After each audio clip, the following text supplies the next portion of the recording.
Salut, moi c'est Antoine. Ma passion c'est d'expliquer des trucs scientifiques sur YouTube. Et depuis quelques semaines, je suis aussi chercheur en intelligence artificielle au MIT. Je me suis fait plein de copains et les pauses déjeuner, ça ressemble à ça. Moi je cherche ma attention, j'ai des modes d'excitation et je sais pas comment, je cherche ma attention genre. Moi mon but c'est de rendre l'IA plus éthique. Et ici, je vous raconte ma life dans ce vlog tous les dimanches. Oh putain. Bon, bienvenue sur le vlog, je me suis rendu compte que ça faisait 3 semaines que j'avais rien filmé. Mais du coup là on va se rattraper. C'est dimanche soir un peu déprime là. Et à ça il n'y a qu'une seule solution, c'est l'escalade. J'ai pas mal de trucs à vous dire, je pourrais presque vous dire que la liste est longue comme le bras. Mais globalement tout va bien, je commence à avancer dans mon projet, ma recherche est assez intéressante. Oh putain. En fait le but de ce vlog c'est meurs pas. Si à la fin du vlog j'arrive en vie, j'ai gagné, c'est énorme. Et puis j'ai un méga gros projet, j'ai prévu de devenir pirate officiel du MIT. Ça c'est énorme, je vous en dis plus à la fin.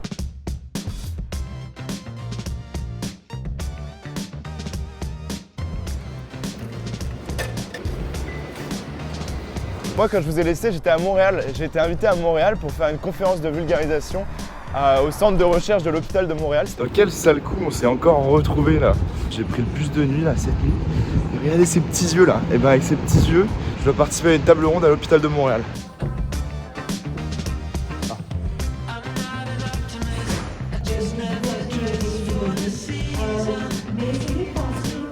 On va accueillir aussi chaleureusement Antoine Pessalon.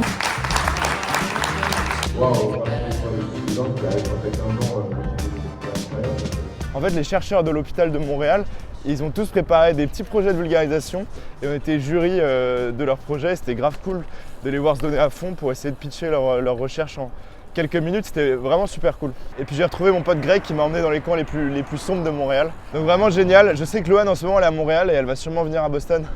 Donc ça va être génial.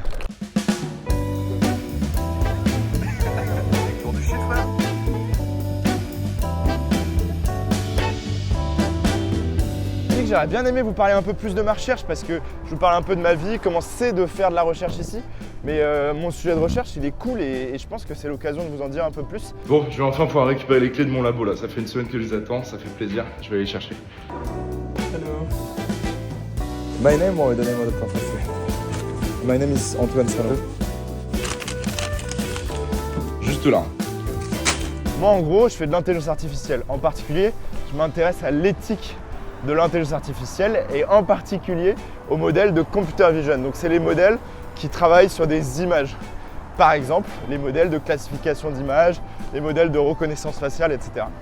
Et moi mon objectif, c'est de rendre ces modèles plus justes. Plus justes dans le sens où je ne veux pas qu'ils désavantagent un groupe humain par rapport à un autre. Typiquement la reconnaissance faciale, tu n'as pas envie qu'elle marche mieux sur les blancs que sur les noirs.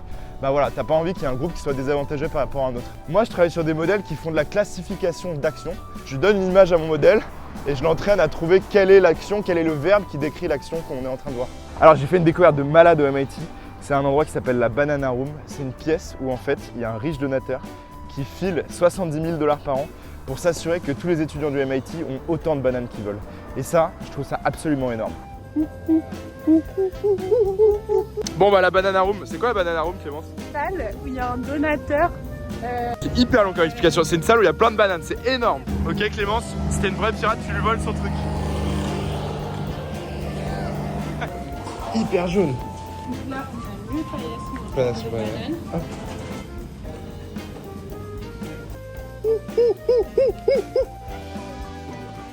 C'est énorme. Oh putain, bon appétit. Le mec qui énerve tout le monde. J'ai pas encore osé demander à ma prof de venir sur le vlog, mais ce serait grave intéressant qu'elle nous parle justement du biais d'intelligence artificielle parce que c'est un sujet qui a l'air simple, mais qui en fait est hyper compliqué. Vous savez pourquoi c'est compliqué? C'est parce que en fait, le biais, c'est le cœur de l'intelligence artificielle. Quand on fait de la reconnaissance faciale, évidemment qu'il faut prendre en compte la couleur de peau. Tu peux pas ignorer la couleur de peau pour différencier une personne d'une autre. Et en même temps, on n'a pas envie que la couleur de peau joue sur la qualité de l'IA ou aille influencer les classifications trop profondément, trop structurellement. Donc c'est hyper complexe et la clé en fait de ce sujet-là, c'est comment est-ce qu'on définit le biais et comment est-ce qu'on définit ce qu'est une IA qui est plus juste. Parce que ça dépend complètement des domaines. Bon, là c'est une nouvelle semaine qui commence et c'est une semaine qui commence bien là, parce que j'ai mes données, j'ai mon modèle qui fonctionne et maintenant il faut vraiment que je commence à faire des métriques et des expériences qui me permettent de mesurer à quel point mon modèle il fonctionne. Non mais attendez, il faut que je commence par vous montrer les données parce que vous allez comprendre. Hop, il me faut mon ordi. En fait, mes data elles sont organisées par verbe, chewing, mâcher. J'ai plein de photos, trop bizarres d'ailleurs, de gens qui mâchent. What the fuck. Waouh. En gros, le but de mon intelligence artificielle, c'est je lui donne une image. Est-ce que tu es capable de prédire le verbe qui décrit l'action qui est en train de se passer dans l'image? J'ai 200 verbes différents et plein d'images. Je crois que j'en ai à peu près 100 000, quelque chose comme ça. Et j'entraîne mon modèle à apprendre à reconnaître les actions dans les images. Avec mes copains de Suisse, on est allé à New York le week-end dernier. Non, il y a 2 semaines. C'était trop bien. Mais par contre, putain, c'est le souk comme ville. Et qu'est-ce que c'est cher! Moi, quand je suis venu ici, les gens ils m'ont dit ouais, tu vas voir, c'est hyper cher Boston et New York et tout. J'étais en mode non, mais ça va, j'habitais en Suisse, il n'y a rien de plus cher que la Suisse. Je vous jure que c'est plus cher que la Suisse.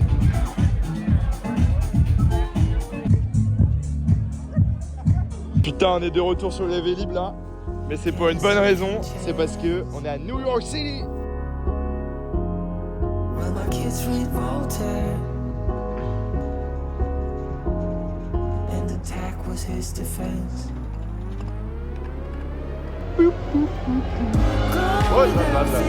Ce soir c'est énorme, on est invité à une soirée chez Casey Neistat. Ça fait des années que je le suis, je suis tellement heureux. Je crois que notre soirée c'est celle qu'on entend sur le rooftop là.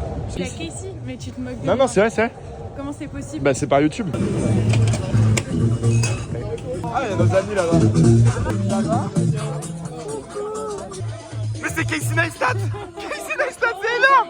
Casey! C'est Casey!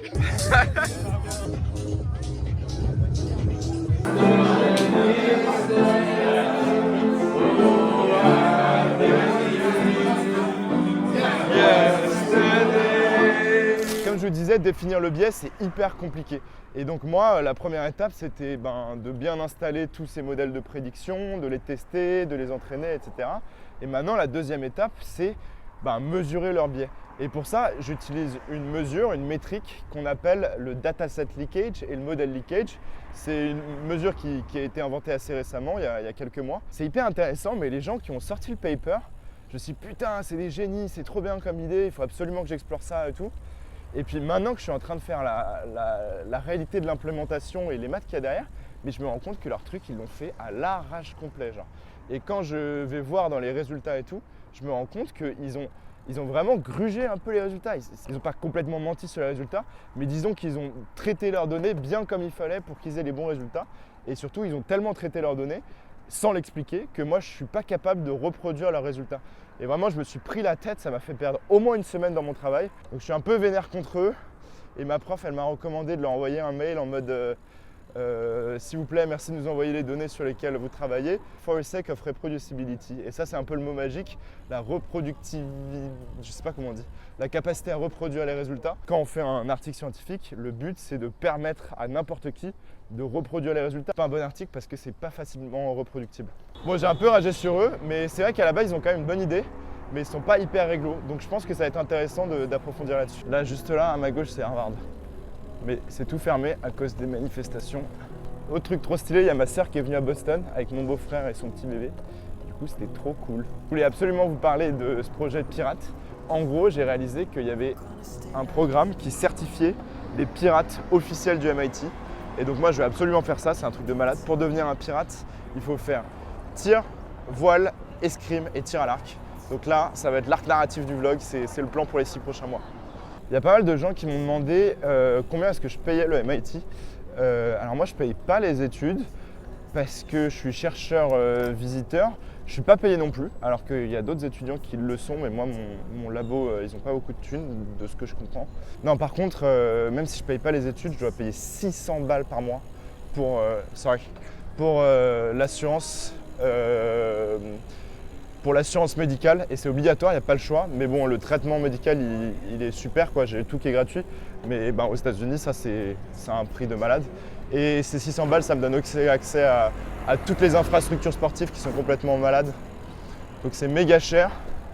Mais je ne paye pas les 80 000 ou je ne sais pas combien ils payent les étudiants locaux. Je pense que c'est au moins 60 000 le vrai prix donc, par an. Donc en vrai, c'est assez chill et j'arrive à en sortir aussi parce que j'ai de l'aide et en plus j'ai le salaire de ma chaîne YouTube, donc ça, je m'en sors.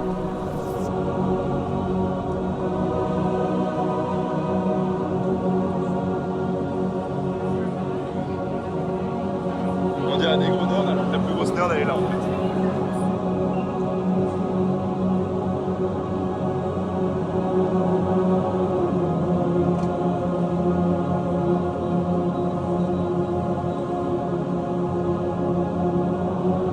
Tout sous pour réaliser que la salle d'escalade elle est fermée. C'est incroyable. Test machin là. Oh le lynx.